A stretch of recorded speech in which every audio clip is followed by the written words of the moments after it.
Hey everyone, welcome to Broadband Deployment News. The state of Georgia has announced almost $408 million in funds from ARPA that they're going to be distributing to various entities in the state. I'll be right back and I'll be talking about that.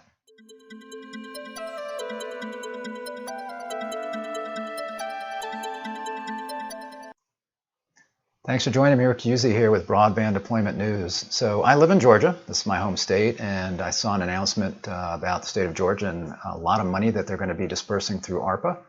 So I wanted to talk about that real quick and bring that up. So here you see the announcement, Governor Kemp. This is on this is the Georgia State website here. So we got Governor Kemp announces almost $408 million in awards to provide broadband access. Governor Kemp, joined by members of the Broadband Infrastructure Committee and state leaders today, announced almost $408 million in preliminary awards, which will provide communities, households, and businesses in 70 Georgia counties access to faster and more reliable broadband. These 49 American Rescue Plan Act, or ARPA grant projects, represent an investment of more than $738 million in Georgia when matching funds are contributed. So these are requiring matching funds. So this money goes to the state, then the state looks at stakeholders in the state and those who need broadband, and then they determine who should be getting those funds, and then there's matching funds involved as well. A lot of comments and quotes here. It says, on Georgia 29, Governor Kemp announced members of the Georgia Jobs and Infrastructure Committees. The bipartisan committees were responsible for receiving applications and making recommendations to the governor regarding federal coronavirus relief funds allocated to Georgia through the American Rescue Plan. So just to recap again, so ARPA, the American Rescue Plan Act, is something that was corona-based virus, so coronavirus-based, excuse me. So the whole point of that was, as businesses and governments and lots of different entities were struggling because of the pandemic. A lot of these funds were allocated, and as time went on, it was deemed that a lot of this could be really used for broadband infrastructure, because that was a big need that was seen as it's kind of especially in a place like Georgia that's been open since, gosh, very, very early in the process as far as COVID goes. What was seen was a lot of still a situation where you have a lot of people that did not have access to good broadband as people were home. The parents home because their businesses may have been closed. You had or certainly closed temporarily. You had kids at home because schools being closed temporarily. So a lot of people realize, hey, we don't have good broadband at home, and we don't have access to that. So if there's an unserved area, ARPA has been structured now to help with that. As I mentioned, Georgia's been open really, really early in the process. So schools have been open all this year. They were, in the summer of, 2020, businesses and places were already open in Georgia. So we're one of the leaders there, but there's still obviously this need for broadband. So a lot of that money, as I say, can be used for broadband if there's been found a need. The Georgia Broadband Availability Map is a wonderful resource that helped the state identify the necessity of these projects. So Georgia is one of the states that has created their own broadband map. There's an FCC map that's not really accurate because it's based on their Form 477 data. So you can have just a few customers served in a particular census block, and the whole block is considered served. So what Georgia did was they created their own map, and actually on their map, it's kind of cool. You can swipe back and forth and look at the Georgia data versus the FCC data and see the difference in the number of unserved locations when you do that. Leveraging this map, focus was placed on selecting projects that will help maintain a level playing field for private sector competition. Also taking into respect parallel funding streams available for broadband access or expansion, like the FCC's RDOF funds. So that's the Rural Development Opportunity Fund.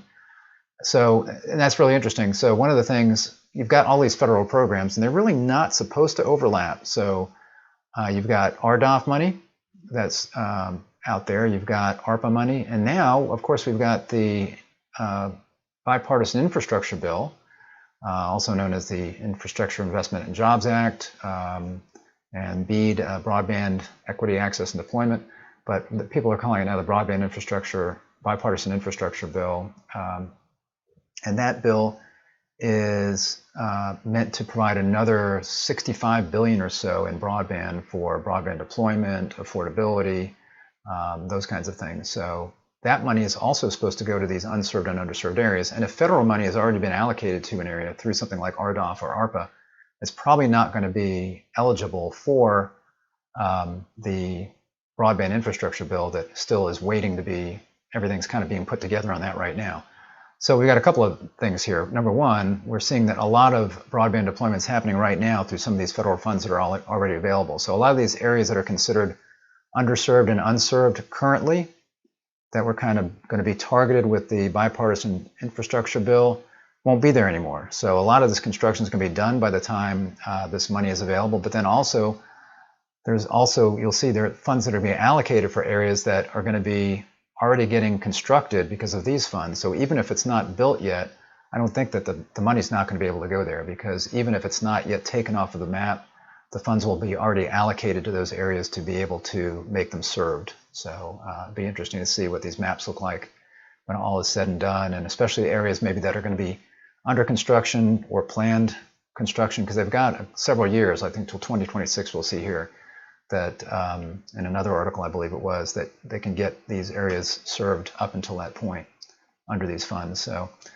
based on data from Georgia Broadband Availability Map, 432,374 locations in Georgia are currently unserved as of July 2021, and that may have already changed.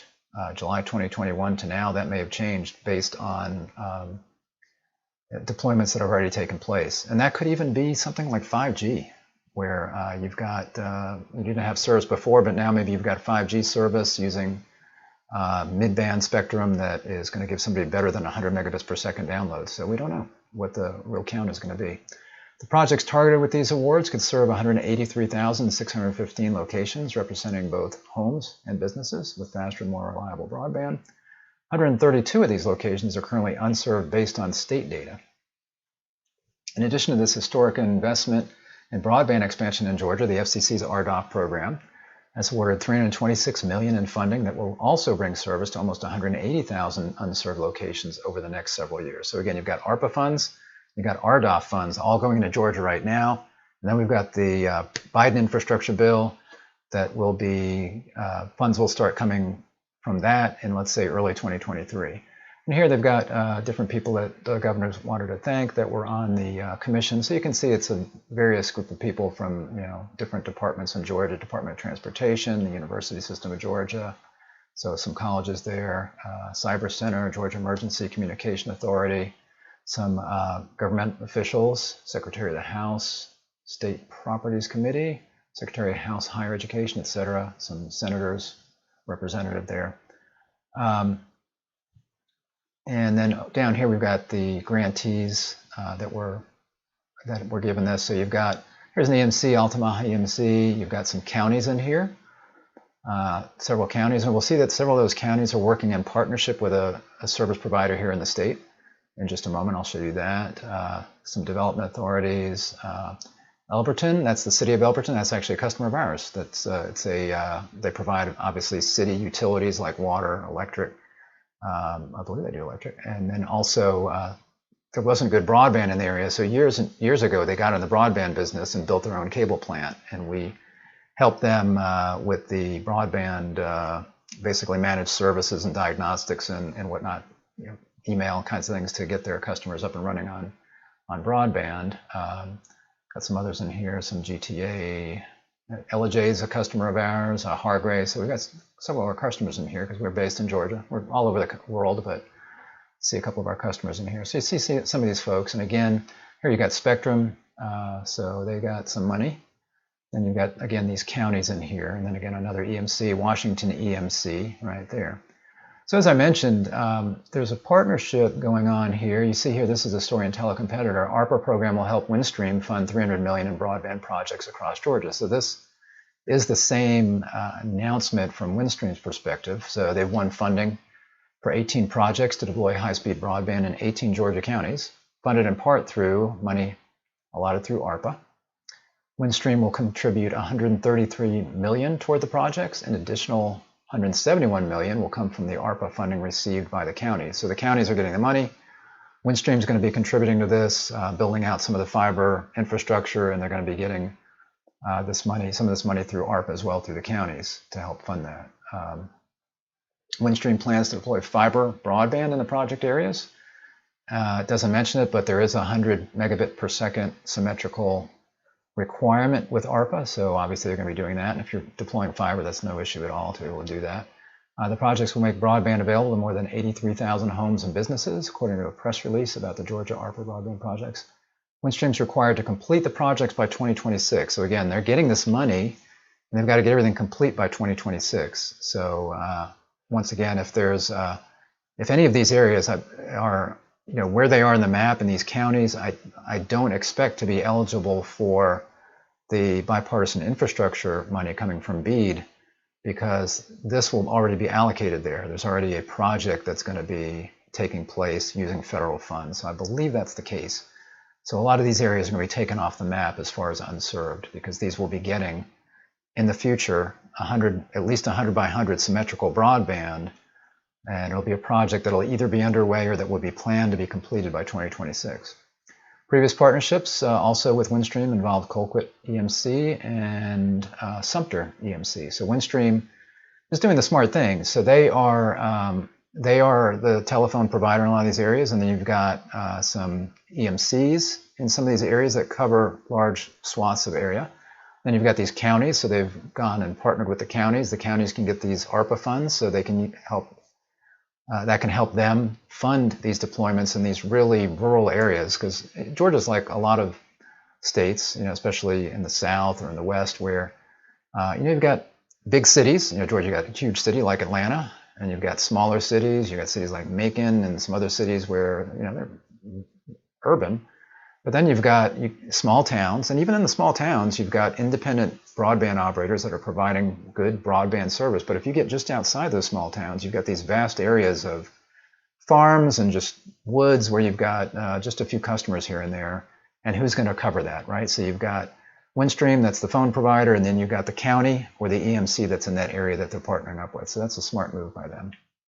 And then you can see the counties here that are covered. A lot of these are, obviously these are mentioned in the Georgia press release I was just looking at there.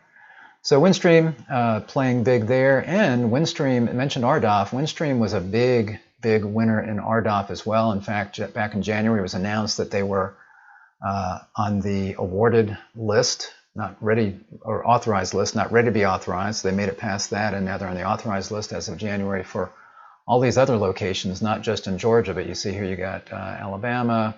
This is all Windstream. Alabama, Arkansas, Georgia. So you see a lot of locations in Georgia as part of RDOF as well.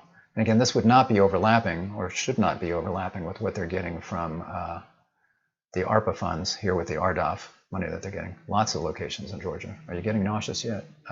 Here we go. Wow, still going through Georgia. There's Iowa. Looks like Kentucky. All still Windstream. Still Kentucky. Lots of Kentucky locations.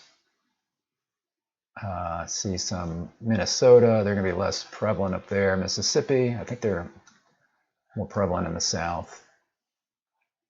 Missouri, Nebraska, some North Carolina. So lots of states. And again, if they're in a good position to do that, being the phone company, and they've struggled, frankly, in getting fiber out to their customers, which is one reason they were losing some broadband customers. They were mostly DSL, and these federal funds allow them to get some money that can help them reach these areas. And a lot of it has to do with where they are a provider. So they're not an AT&T where they've got lots of urban footprint. They're kind of outside those areas where it's harder to serve these rural customers. It's just a lot more expensive to get fiber out there for broadband. So this is going to help them. It will help the state of Georgia, and it will help others that are providers in these areas be able to get funds. So thanks for joining me. I hope this was interesting. Give me a thumbs up if it was. If you're not subscribed, click the subscribe button, click the little bell, and you'll be notified when I'm live. If you are a service provider looking for help in rolling out broadband, or even if you got broadband out already and you need help with some services, managed services, diagnostics, those kinds of things, we can help. If you are a state or a county or anything like that, just give us a call. We'll be happy to help you wherever we can. You see the phone number there. You see our email and website. So check us out. Thanks for joining me today, and I will see you next time. Bye-bye.